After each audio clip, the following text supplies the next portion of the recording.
Hi. It's me. I miss your face. I was just calling to say hi. Call me back. Bye.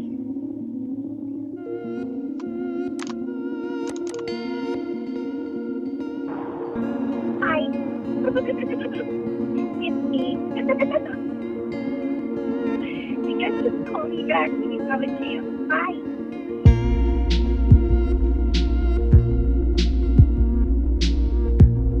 Hey guys, welcome to my channel. Okay, so before I get into the subject of this video, I want to share with you the document I meant to share with you on the live that one night. I share, those Chris Watts documents I said, it talks about him sealing some information. Is there any lawyers? Can somebody help me out and tell me what it means? Well, I shared some of them, but the one that I really wanted to share, I forgot. The one that actually talked about him sealing some records. I showed you all the other ones, which I wanted to know what those meant too, but okay, so here it is. I am missing the second page of it.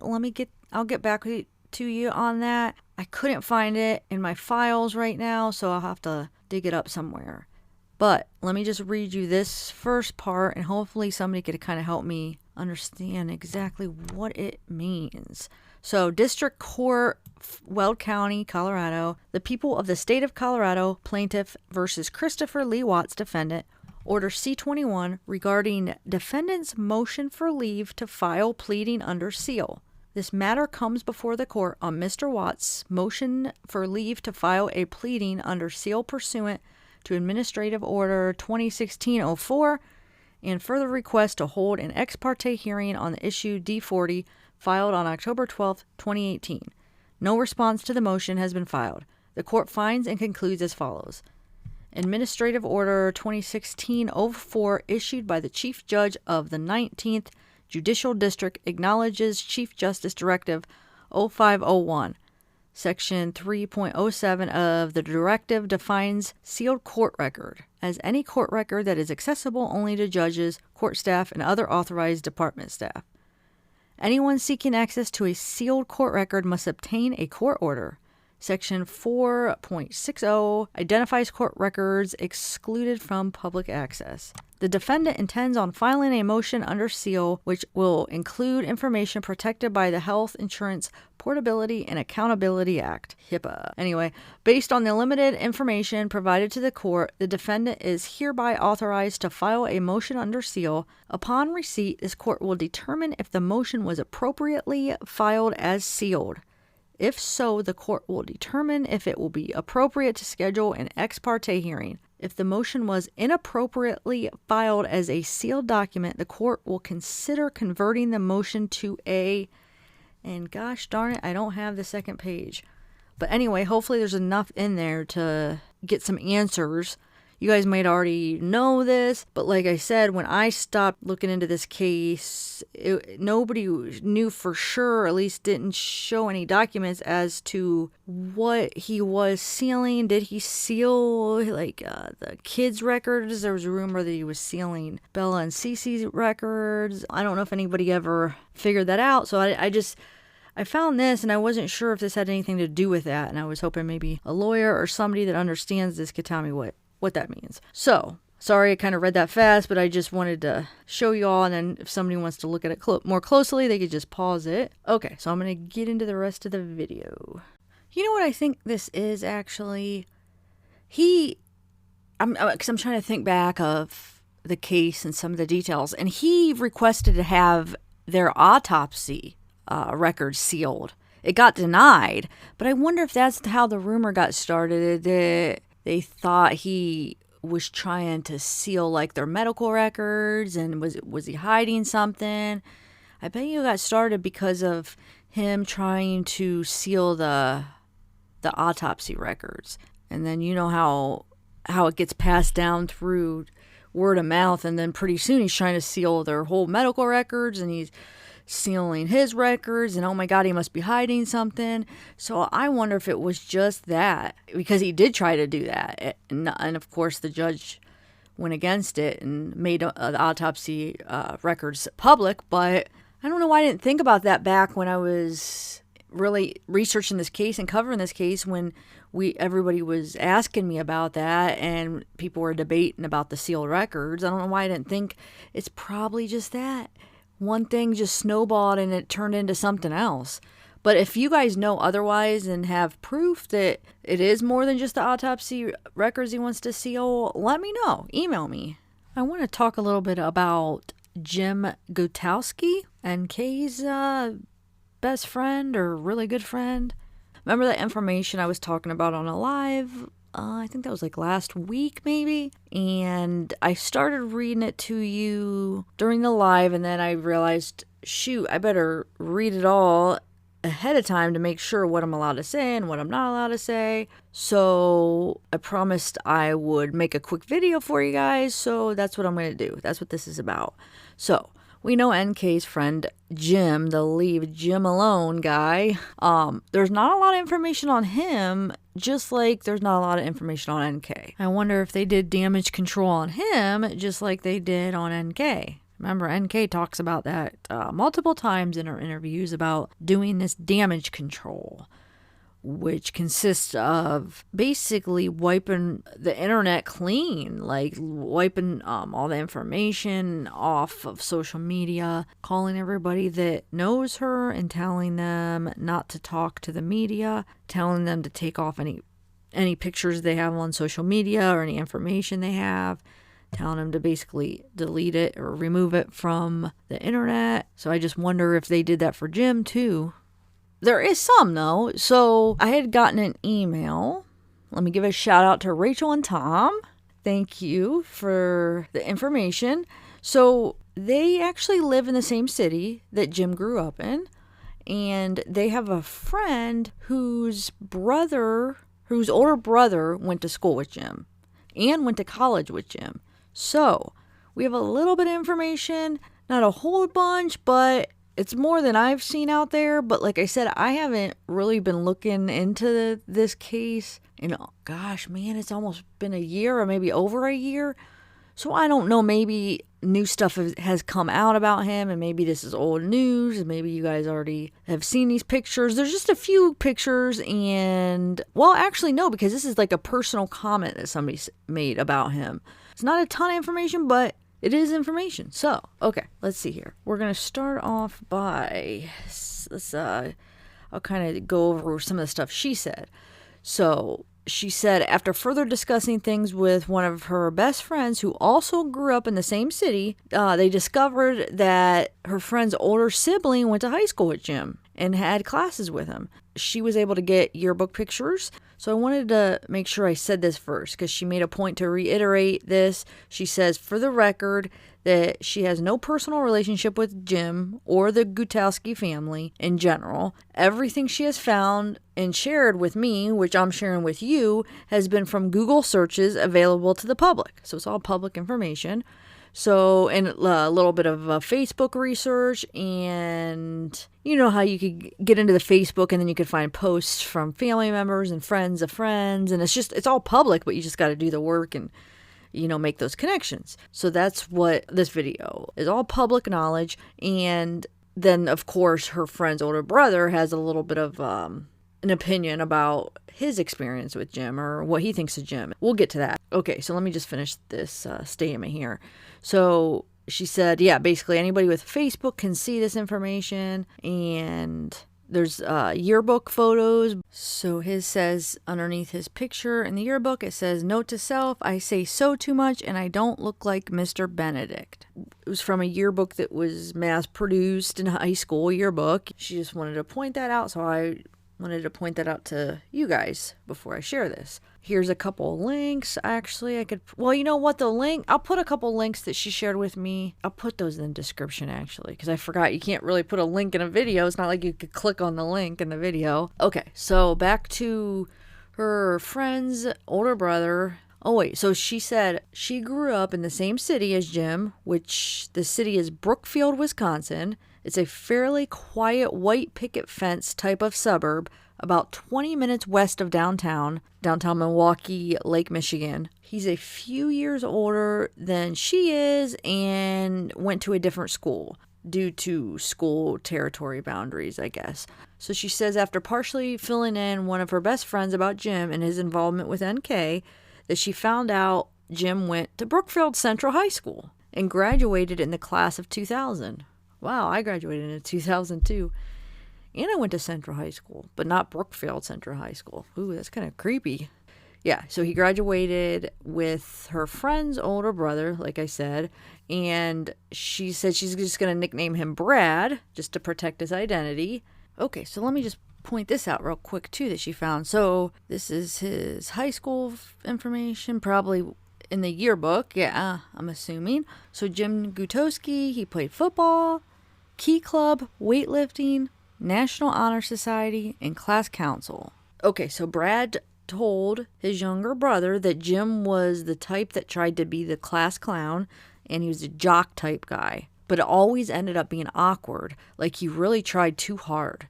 Brad said Jim was just overall a weird dude. They graduated high school in the same class, and then both ended up starting off at University of Wisconsin, Oshkosh. Brad ended up being in one of the same classes as Jim during their freshman year at University of Wisconsin and couldn't help but cringe when Jim ran up to him yelling his last name after a lecture. Kind of sounds like you said, he's like the weird dude, like the... No, see, I hate to be mean. I actually in high school and college was kind of the type that was friends with everybody, that tried to be friends with everybody, even the weird people. It sounds like he probably was like somewhat of a weird guy that just really tried. Well, I guess I'm just saying exactly what the guy is saying. I'm just reiterating it just so you guys get a good grasp of the type of guy that Jim was. Well, at least that from the opinion of this other person that had not only high school classes, but freshman classes with him. So, yeah, weird guy, cringes, he's coming up and yelling his last name after a lecture and he's just cringing because it's like, oh no, not this guy again, not this guy again. Anyway, it says that Brad reached out to someone from high school to randomly ask if they'd seen or heard from Jim since then, and she provided me with a screenshot of what that classmate said when Brad tried to ask him about Jim. And he says, I haven't heard anything. Not connected to him on Facebook. Are you? We were friends in elementary school, but as we got older, I didn't care for him as much. Although, agree he was a funny guy, but morally had some issues with him. Not in a path I was cool being in. Makes you wonder, because remember what Chris said in that book, The Letters from Christopher. Some of the stuff that was in that book that he said about NK's group of friends, which Jim would have been one of her top friends. I mean, that was one of her best friends, she even said. So it makes you wonder what kind of people are NK and Jim. Because remember what Chris said in that book, Letters from Christopher, when Sherilyn was interviewing him and talking to him, some of the stuff he said was her group of friends were what, like they got into some bad things. I forget the exact words, but basically they were into dark things. They were just kind of like a bad group of people. They were just into some weird things. Just some things that he said were so bad that he didn't even want to repeat them. At least that's what he made it seem like. Okay, I went and got the book. I already have the Letters from Christopher, but I went and got it out of my bag so I could read exactly what he says. So it says, Christopher says really bad things went on in Nikki's house, things he is very ashamed of. Some of the things Christopher says he will take to the grave with him. So, I know there's also another part where he talks about NK's friends being kind of like a bad crowd, even though he supposedly never met them, but I'm sure he heard a lot about them from NK. So, he said that he hadn't got a chance to meet any of them yet. Remember? Didn't he say that he was about to meet some of them? And he even talks about Jim, like he knows who Jim is and stuff. I mean, so NK, I'm sure, had probably talked about him a lot, I bet. I mean, that was her best friend. He definitely was aware of him. But anyway, guess I'm getting off track here. So back to Brad, the guy that knows Jim, went to high school with Jim, and had some college classes with Jim, kind of veered off a little bit, but we're back to that now. Okay, so morally has some issues with him. So not only is he just the weird guy, and morally, he just maybe was on the wrong path. Maybe got mixed up with the wrong people and just... I mean, I don't want to judge too much because I don't know him, but I'm not sure that's about all I guess I could say about that. That's not from any of my knowledge or experiences. I'm just going by what this guy said and just kind of reiterating it, I guess. That's my word of the day. Reiterate. Say something again or a number of times, typically for emphasis or clarity. Maybe I should really make this into something. I should start doing a word of the day. Okay, so back to Jim. He just maybe wasn't a good guy and not in a good path. Kind of goes along with what Chris said. Even though I know it's going to be it is hard to believe a word that liar says, but I'm sure there are some truths into what he's saying. It's just hard to confirm because we don't know barely anything about NK. I mean, everything's been wiped clean off the internet, mostly everything. She said that in the interview that she told her friends to, take all the pictures offline of her, like on Facebook and everything on social media, because remember she was talking to the detective like, wow, when it comes out, like I'm gonna be hated. Should I get my name changed? People are gonna hate me. It's gonna be hard to find a job. So she was aware what was coming. She was going to tell her friends to take pictures off and information off about her. So it does make sense now that there's nothing there about her online. Barely anything. Okay, I just got done listening to her one interview because I wanted to find some things for this video off of it. So I ended up listening to the whole thing. So yeah, she talks about doing damage control. She talks about it in a couple interviews, but she talks about it twice just in this interview actually. So... okay, so I'm going to show you a few parts of this interview right now, and then actually I'm going to play another clip later on in this video. So your phone this time, do you have any objections to us looking at everything in your phone? Why do you even need that? I'm just curious. Like, why do you need everything as opposed to just stuff? Well, because it's easier to get, and if we're looking at all the material, let's say I take everything off your phone, I can put a date in, like let's say August 10th through the 15th, because those are critical days. But other conversations between you and Chris, or other text messages between you and Chris from June or July, then it makes it harder for me to find all those. No, I mean, like, the other day, my dad and I decided to do some damage control because a lot of people were like, hey, please call me, I don't know what to say, and I just told them all, like, I didn't say anything. I pretty much just said, if mediators contact you, tell them no comment. It's like, please be nice to them. You do not need to talk to them. It was like, I'm safe, not in trouble, been breaking laws. And I was just like, just send your love and support. And that was all I said to people. So did that prompt all the phone calls of people going, no, are you okay? They were prompting me. Right. That is why I did that, because I didn't even want to like say that, but I was getting all sorts of texts from people that were like, media's trying to contact me, I don't know what to do. I didn't tell them that I was a witness. I didn't tell them anything about that. It was just like, just say no comment. I need you to do this. Okay. And then a couple of my like super, super close friends, I asked them if they would be courteous enough to take all the pictures that we had of each other off Facebook and social media, and they said yes, and that was like a couple of really close friends. Is there any text messages between you and friends that reference anything that would be concerning regarding this case? No. Like talking about Chris? I think you've told me that you've never even really talked with my friends about him. No, and like my friend's dad died last night, like yesterday. I'm not worried about that. No, I know, but she started like, oh my god, she was really drunk last night. She started like freaking out. She's like, I don't know what's going on in your life. She's like, I don't know if it pertains to this case. And she like just sent me like a screenshot of a news article of that case, and she was just like, she's like, what about conversations? I didn't mention that it had anything to do with that. She's like, I don't know if that's what it is. He works in Anadarko. She's like, I really don't give a shit. She's like, I just really need you to be here with me and my dad and this and this and this. And she was just kind of upset because I had asked her to please say no comment to the media, and it happened to be like right when her dad died, and I think she was feeling a little like, yeah, but I mean, you guys can read this. There's nothing in there of me actually saying anything about it. I just told What's your phone number on that phone? 720, it's the same phone number that's on this one, 656-9605. So no, I mean, you guys can look. So, because you look like you're tired again, I lost my job yesterday, so that's where that comes from. you lost your job with the geosciences place as well? Okay. Sorry to hear that. I think you mentioned with your skill set that it should be easily employable in another locale. I don't know. I hope somebody hires me. I hope people don't see my name on a resume and just not hire me.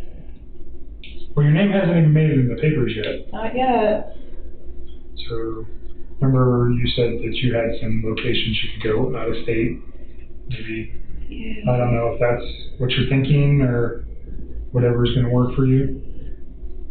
Yeah, I'm thinking a lot about all of that. It's just a matter of timing and trying to figure out when to do it. Hesitant to do it all too soon and then have to do it all over again. Tell me the name of the geosciences company. I forget. Yeah. Tasman, that's right. I think I was just so bummed because they told me that they would keep me, and then they called me back and let me go, and I was just like, man. So did they essentially fire you, for lack of a better term? And that was yesterday? Yeah. So they let me go because they hired me to do a contract job, and now that contract was over. It was unfortunate because Anadarko actually offered to pay me for a while, and Tasman said no. So I just wish they would have been honest with me in the first place, but that is what it is. So now you're out looking for a job too? I started doing that. It's not even like a priority to me at this point, but it will get dealt with. So yeah, if I need Hazel to help me out with the lease and sell my truck and change my entire life, and hopefully somebody somewhere will give me a decent job and give me a chance and not judge for all of this whole disaster. So that's why it's You said Hazel was helping you out with some of your lease stuff. All right. So yeah. when we're here, I think she usually comes in the afternoon today. So we'll check with her. Hey, I think Matt just left the other way looking for me, but he'll be back eventually. Awesome. So I must want this for something. I didn't charge my phone. I didn't charge this. I changed This one? Yeah. here. What's this? Oh, this is the Verizon call logs? 2/13. From what date to what date? You want this one back? It's a month. Sorry. No, you're good. I don't know. It's a month, so it's probably whatever 30 days was, probably July 14th, I'd assume, so August 13th. You'll see it. When you open it up, you'll see it. But it's a month. So my billing... Can I just take this real quick and move it off your thumb drive, and I'll give you your thumb drive back? You can do whatever you want. Okay. That's yours. You don't need this back?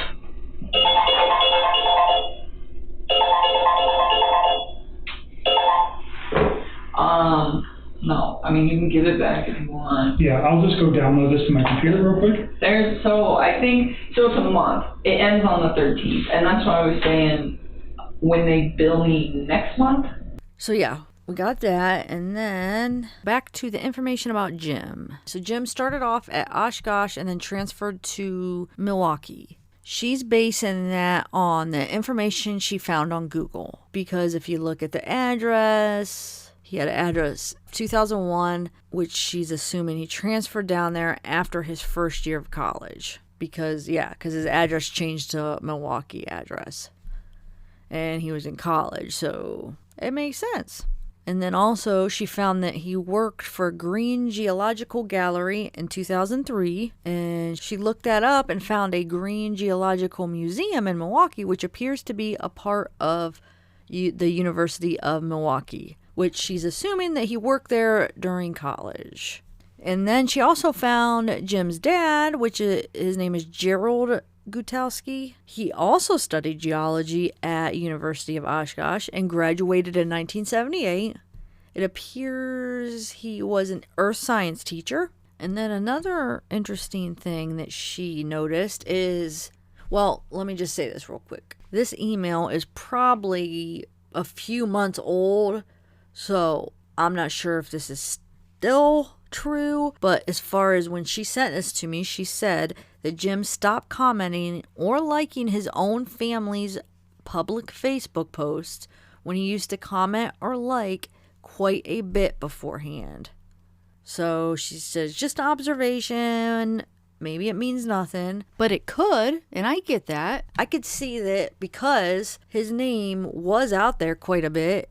Well, I mean, this case is still pretty big. At least, the first year it was so many people, and then it kind of slowly started fading out. And then this new Netflix show comes on about this case. And now a whole bunch of new people are following it. So his name is talked about a lot within the YouTube community because he's NK's friend, and she talks about him in the interview. And because NK's so mysterious as far as the information, we can't find much. And the only other friend that we know is Charlotte. So she mentioned Charlotte and Jim. So, of course, us little YouTube detectives over here, we're gonna go with any lead we have, if any possible way to find out more information about the situation, about NK.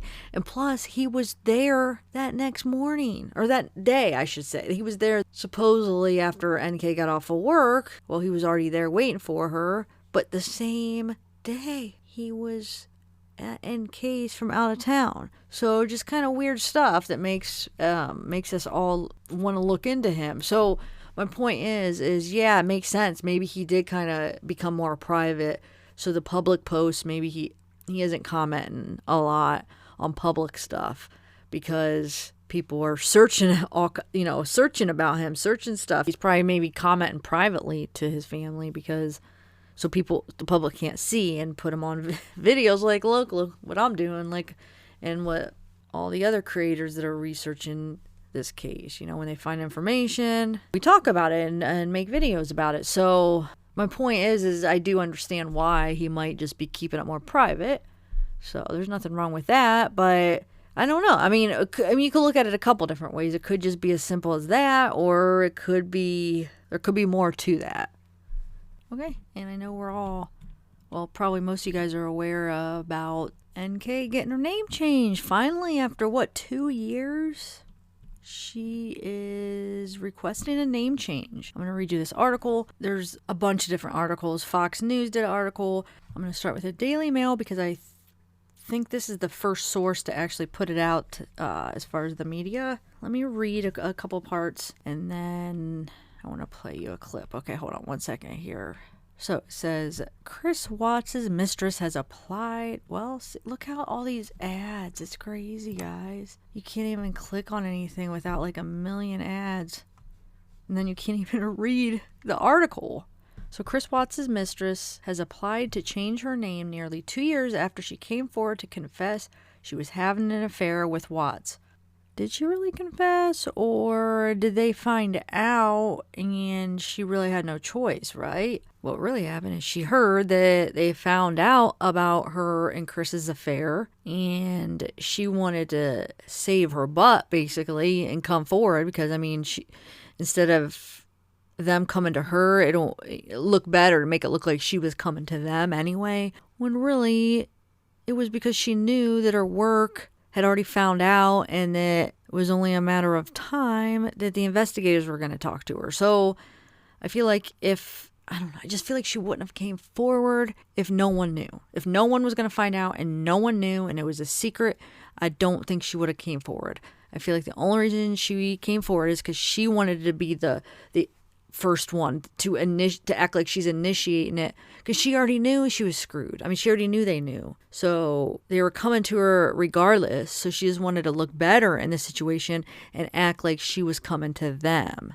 And it just makes me mad because they keep saying, like, on some of these, I think they said it on that special they had on TV, was it Reels? Some of these documentaries, they keep saying how, the mistress came forward. It just makes me mad because it's not really how it happened. It's not like she just voluntarily told on herself and gave herself up. It was more like they had already knew. So she wanted to get to them before they went to her. Because, of course, that looks good on her part. Because now, look, for 2 years now, they're saying, oh, the mistress came forward. She came clean with everything. See? Look what it did by her going to them first, even though they were coming to her regardless because they knew. But she knew that they knew. So, yeah. So, I don't know. It just makes me mad every time I read it or see somebody say that. Because it's very misleading, I should say. Anyway, NK32 applied earlier this month for a name change in Jefferson County, Colorado. A hearing has been set forth for Thursday. Kessinger has not been publicly or heard from in 2 years. She was last seen on police surveillance tape in August 2018 when she voluntarily came forward to police to admit she had been having an affair with the father of two. The pair met at work and quickly fell in love.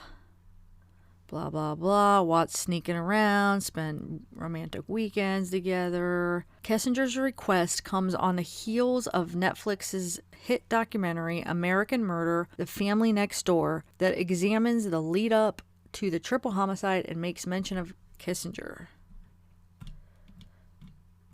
So there's that, and then in late 2018, it was reported Kessinger had moved from Colorado to another state, started a new job, and was placed in the Witness Protection Program, according to Radar Online. Here is the court document for her name change.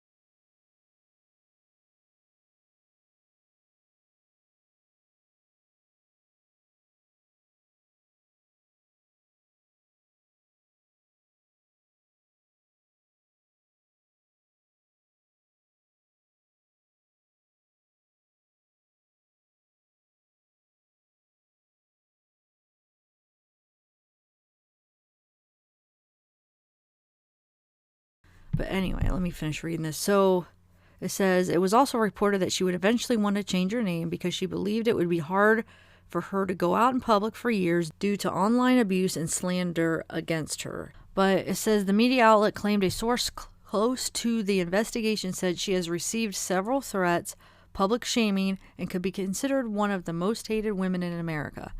I believe that because I could see how even the YouTube community, how much hatred they have for her. So I definitely could see that is probably an issue for her.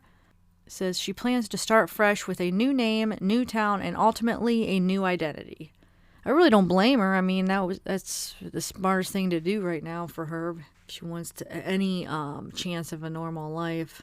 So it says Watts and Kessinger met while working. Oh, yeah, just the story. They met while working at Anadarko. Says she was worried about what would happen to her once she was revealed to be the other woman. Sorry, I'm just skipping some of this because we all know the story and stuff. So I want to pick out some of the newer stuff. My name is about to be slandered for probably a while. I don't know how long it's going to take to heal, but I would not be surprised if it's going to be hard to go out in public sometimes for a couple of years, she explained. And we remember that. She said that on one of the interviews.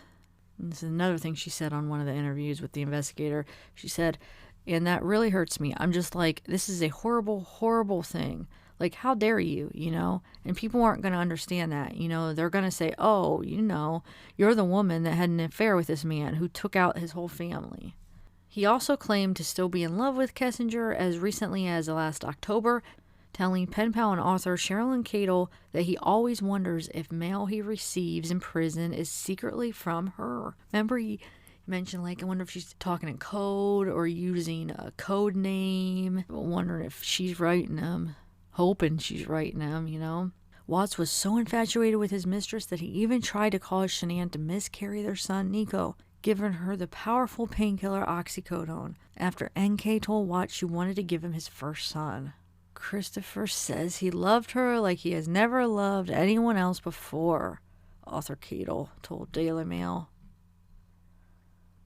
So that's that. And I wanted to play you a couple parts from her interview. The one interview where there's a video where she talks about everybody hating her and how she's so surprised that it's been 4 days and they haven't found her yet. That's a good sign. It's already been 4 days and, you know, they're looking for me, but they haven't found me. And, you know, she's telling all her friends to not talk to the media and don't answer and take all the pictures off. Yeah, the media came to my house and left a letter. Like old crinkly envelope and a piece of journal paper that was all crumpled, handwritten and chicken scratch. Like, oh, I went to today's show, you should call me. It's like, why would I do that in the first place? But even then, like the lack of professionalism that my family is seeing from these news reporters is absolutely ridiculous. And you're just ignoring them. Yeah, I mean, they don't have my phone number yet. They still haven't found it. Well, that's good. And you're not at your home. No. And your dad's pretty good about saying no and walking away. Yeah, they're contacting everybody, but so many people reach out to me. The media called me today. And, you know, all they have to say is that they don't know anything about it and they don't have any comment. That's what I told them. Just I don't want to talk to you or whatever. No comment, or you don't know, and I was like, you don't have to talk to them. It's like, you don't have to call them back, you don't know anything. I just send you love and support. I haven't said anything else. I don't really know what else to say. No, that's good. But I had to do it with a lot of people, and it wasn't something I wanted to do. I was trying to avoid that situation, but I've just been like inundated with phone calls and texts about it. So I was like, all right, talked to my dad, and I was like, do we do damage control on the rest of these people so that they're prepared or not? And he was just like, yeah, we'll do it. So I just called like my closest friends, and I didn't say anything about the case or that I was a witness. I just told them, it's like, hey man, I need you to do this for me. Like, me comes to your door asking you questions, just tell no comment. Please take all the pictures that you have of us off of social media. I love you and I'm safe. And I didn't break any laws. Oh, that's good. Well, because they start freaking out. Like, what did you do? And I'm like, no, it's okay. You just help me, please. So, Yeah. I mean, so far. Well, then we talked about that, how you believe that your friends and your family would, at least for a while, be supportive of not knowing anything, just knowing that you needed their love and support. I mean, it's been 4 days that they've been searching for me, and they haven't found me yet. I'm sure they will eventually, but I think 4 days it's not a bad start. I think you're right, and they still haven't found my phone number. And you do have a plan. You know, you have the plan to just say no, to hang up, don't answer the door, don't answer the phone.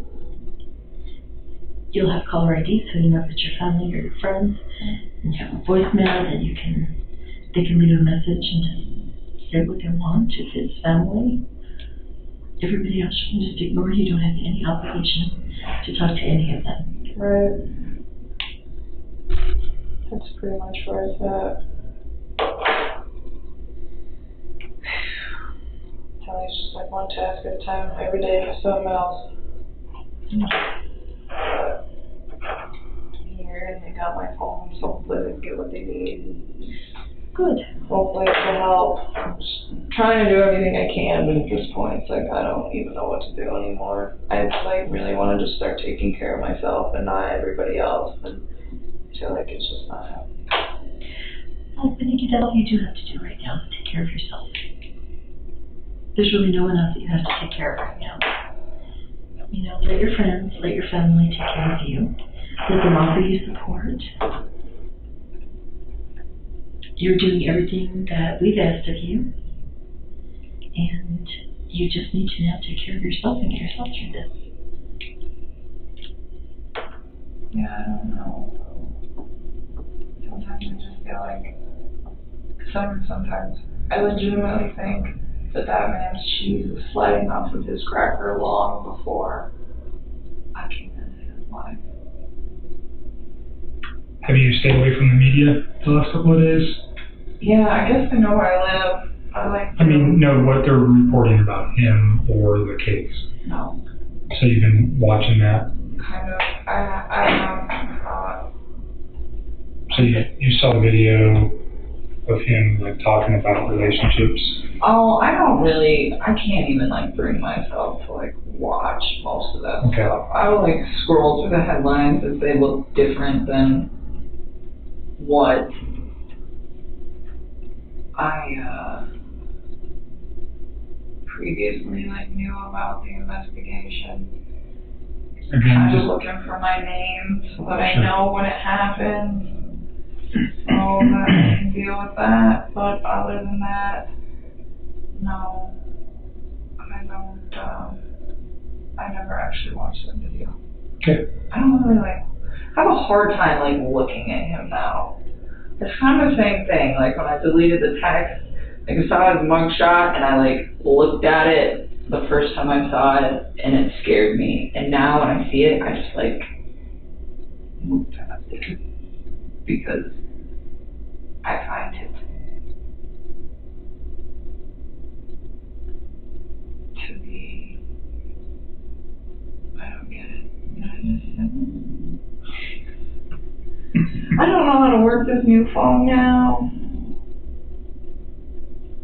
Attached.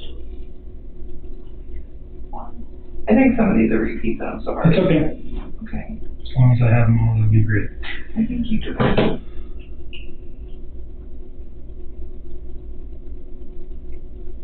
look like you've been drinking way too much coffee. I'm shaky. Yeah. Oh, I'm sleep loss. 8:12. They're coming. You don't have the one at the very bottom, and I'll take one. Oh, you do. There you go. There you go. You're missing the last one. So I'm going to share you a clip from that same video, in the previous clip I shared, where this time it's going to be the part where she's talking about getting her name changed and how to go about doing that, and how she actually says in this that she doesn't want to be in the witness protection program. She doesn't think that, that's necessary, that she doesn't want to do that, but she wants to get her name changed. And she also mentions something like she wants to wait for a little bit because it would be pointless to get it right away. So she's going to wait a little bit before she gets her name changed. And she also mentions that she's going to try to collect unemployment. So I'm thinking, this is just a theory of mine. What if she did get unemployment? She's been getting, let's say she's been getting unemployment this whole time since it happened, and just kind of laying low. And that's actually a perfect situation if you don't want to be seen or heard. I mean, if you're on unemployment, you don't have to worry about working. You don't have to worry about going anywhere and seeing anybody, really. You could stay home, you collect your unemployment, and you could kind of just lay low and hide out for a while. She could have hid out wherever. She could go camping. She could go in the mountains. She doesn't have to worry about going to work. So that could kind of be a perfect scenario for her where she wouldn't even really necessarily need to get her name changed until she started working again. And that's why she hasn't got her name changed yet, because maybe she was on unemployment. I mean, I don't know. This is not confirmed or anything. It's just a theory or a thought, possibly, because she mentions it in this interview that I just listened to, and I didn't even notice that she mentioned it before, or it just didn't click, and I just caught it. Also, I caught the part where she says that she doesn't want to be in witness protection program, when if her texts before that interview is asking about the witness protection program. So I'm glad I re-listened to this, because a couple things that just didn't click the first couple times I watched this. So if she was on unemployment, that could probably be a kind of a mess, trying to change your name and then still get unemployment, because you can never talk to anybody when you're on unemployment. Anything like that, you can't ever talk to a person. So even if there's a way to get your name changed and still collect unemployment, you would have to probably talk to somebody to figure it out, and to be able to get that person on the phone, it's nearly impossible sometimes. So she might miss out on getting her unemployment. So that might be kind of a reason she waited, because maybe she was collecting unemployment, like she said. And then, she definitely didn't want to get her name changed then, because it would just screw up everything. It would just be too complicated, I'm sure, to try to figure out, because the minute you get your name changed, and then how are you going to cash your checks, and it just could be a whole mess. And then And then she even says, you know, she didn't want to do it right away. So that just kind of makes sense from what she said in this interview, and then why she did wait, you know, a couple years later to get her name changed. Okay, so let me play you a few parts of that interview. Sometimes I feel like I remember stuff, but it's like vague, you know? Like I'm like, I don't know. And not everything's important, obviously. I know I tried to get you to remember as much as I could, because a lot of the stuff that you have told me over the last couple conversations is relative and it's important. And I appreciate you going back and looking at calendars and doing all that stuff. But stop thinking about this for a while. I think we've got everything. I don't think you can remember anything more. We've had a lot of conversations about this case. So just give yourself a break. Go have dinner with one of your friends and nobody knows who you are. Not yet. So even better to make that happen. Whoever you trust in, like Charlotte or whoever your other friends are, go have a normal night and not sit at your house and dwell on this. It might do you wonders, okay? Are they going to post anything if they don't find out anything? Because I'm just surprised they haven't. About what? Yet. About me. I mean, it's been 4 days. You know that they are dying to find out who you are. I know. They haven't even reached my inner circle yet. It's been 4 days. You got good friends. Yes, I do. So be thankful for that. And we've had this conversation. Is it, you know, you said you're thinking about going somewhere else? Go. I don't know when I'm going to do that. And can you guys help me with the name change? You like do that? I'm serious, please. So I can't do anything for you. That's a legal process. It's really not that difficult. There's just paperwork that needs to be filled out. I think your best bet would just be to call and maybe ask an attorney to help you with that, or seek advice from, I don't even know who you'd call, honestly, but people change their name all the time when they get married, so it's probably the county clerk, but everything would have to be at a state level to make a name change, but I don't know specifically how to do that. I don't. Does that like become public? Because that would defeat the purpose. I don't know. I know it can be done. I just don't know how to do it, and I wouldn't even know who to reach out. I mean, I could find out and let you know, but I don't know how to do it. You know, like the witness protection thing is very, very rare. I'm not expecting that. Yes. He's not going anywhere. He's not going to hurt you, all those things. So. No, I'm not expecting that.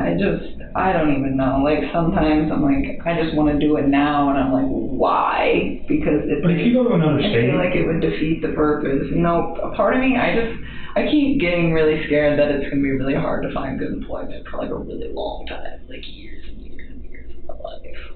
I feel like people aren't going to want to hire me. If you go to another state, this is not headlines in that state. You realize that? I mean, yeah, I do. And if I do a background on you, you're a good employee. It doesn't come up that you dated Chris Watts and you're involved in this case. It doesn't work that way. So I wouldn't worry too much about that. But, I mean, I don't know. I just feel like this is just like one of those things that if it goes to court, it's going to be like huge. Well, I mean, it's national right now, but it's not like, you know, it's not the theater event that happened in Aurora 7 years ago, right? That everybody in the world knew about. It's not that. So certainly for you, you're under the microscope and you're feeling it, and nothing anybody can say can change that for you. So I get it, but I think you need to just step back for a minute, take a breath, figure out what you're going to do. Obviously, you have some very serious decisions to make over the next, couple of months. I'm trying to find out how to do all this without spending all my savings. I'm saving up for a house, and I'm just like, damn it. Well, at least you have savings to fall back on, too. A lot of people can't say that. Yeah, that is true. well, since they fired me, hopefully I get unemployment for a little while so I can, like, get my mind right and go to therapy and then go back to work at that point, because I am not ready. So. Going back to work might be a good thing for you, though, then you don't sit and think about this every day. I know, I agree with that, but finding a job is the big task. You know, that's why I told her, she's like, why don't you reach out to some of your friends, you know, about a job? It's like, well...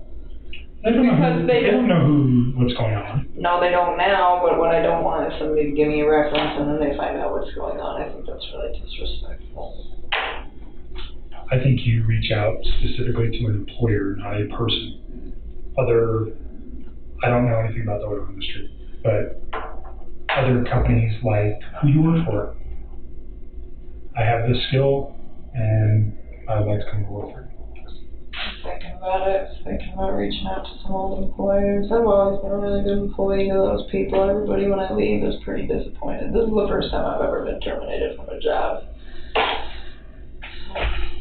Sometimes that can be tough to get over too. It's hard. This was like the dream job. I feel awful about all of this. Like, I wanted that for so long to get out of the oil field. I was so tired of living on oil rigs. It's such a rough life. I just want to be in the office and work in environmental for an oil company, and I finally got it. All this happened. Well, you have that skill set now, so maybe you can move back into I that. hope so. We will see. I forgot what I was thinking of. Are you guys... Am I in trouble because I deleted his text? You're not in trouble. I didn't know what was going on at that point. So, I know does that cause question? Of course it does. But is it criminal? No. Is there concern that you're hiding something? Potentially. That's why I want them, or I wouldn't be asking for them. I know. And you've been upfront with me about everything. I don't have a concern that you ever told Chris, I don't want you, go kill your wife. No. Or get rid of your kids, or I don't want to date you if you have kids. None of those things ever came out of your mouth. We've talked about that. Yeah. So, but until those text messages that are deleted are there, and all that, it's just speculation. But it's kind of like, why did you do that? And I get your excuse. I understand what you're saying, that on Tuesday you realized who this man was and what he had done. You didn't want him to be part of your life anymore, so you got rid of it. I didn't even want to see it in my phone. It was like freaking me out because I remember I had like deleted them, and then he sent me another text, and then I deleted that one too. Right. Because I was like, I don't want to deal with this. By the way, when you're looking through those texts, look for his ABC phone for that one conversation we had where he screenshotted me what he did on Monday. You remember that? Mm-hmm. Yeah. And you said that's his Anadarko phone. Okay. And that should be the only recent. There's probably stuff if you guys are able to pull up from way back that we talked, but nothing. The thing we talked about was him proving that he went to the oil field. That he went to work. That he went to work that morning at whatever site he was supposed to go to check on the so that'll be in there. release. Okay. Yeah. All right. And then, I don't know, am I allowed to address my friends and tell them, please no comment to the media? I mean, I haven't been telling them anything else. I would not talk with anybody about any of this case. Except, I know you need to talk to a therapist, and you need to talk, I'm sure you're talking to your dad. To some extent. Probably your closest person. When he's not in here for this, I don't tell him about this. I tell him I'm coming down here, but he doesn't need to know anymore. You're an adult. You made some decisions that caught you in a bad situation. But there's nothing wrong with you talking to somebody. I just wouldn't go into details. No. I haven't even been telling people I'm a witness for it. Certainly your best friend, if I was you, I'd be confiding in my best friend, hey, this is what's happening in my life and I need help.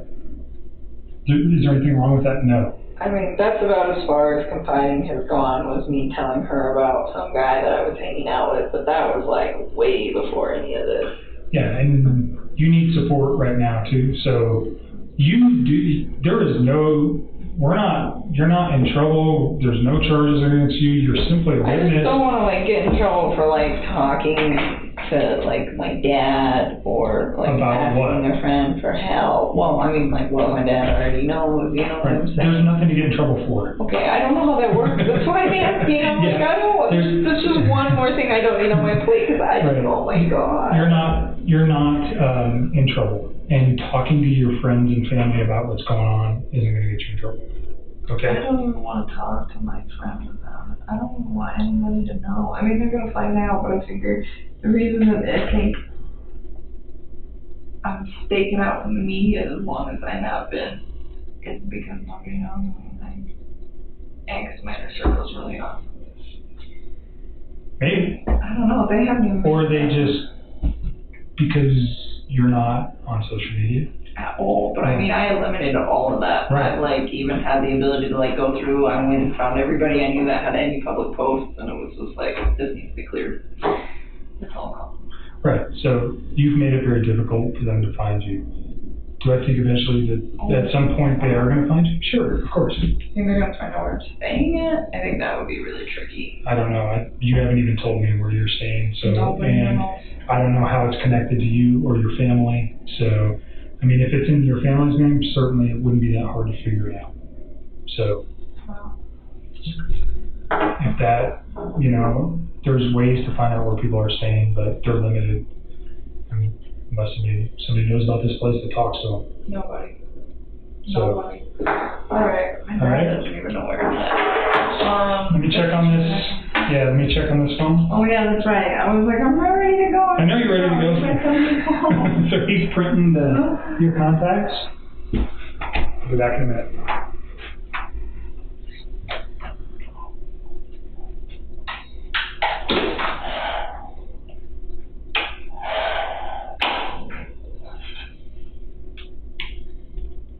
And all of that doesn't mean that I'm ready to turn around and like commit Did he everything. ever say anything like that? Like, do I have to get rid of my kids, or No. do I, you know? This shocked me just as much as I think it shocked the rest of the world. All of it. Like, he lied so much. Now I go back and think about all this shit, and I'm like, it's lies. Everything that they knew about him was like lies. I mean, his friends let him stay the night at their house. He even fooled them. It's not just me. He lied to everybody. He had all of you fooled. And everybody stood up for him. His friends stood up for him. I really thought she left. I was like, let her fucking go. You know, she'll come back in a day. She'll be alright. Let her cool down. She'll be here. It'll be okay. You know, like, had me convinced. Like, I think she's just upset. And then.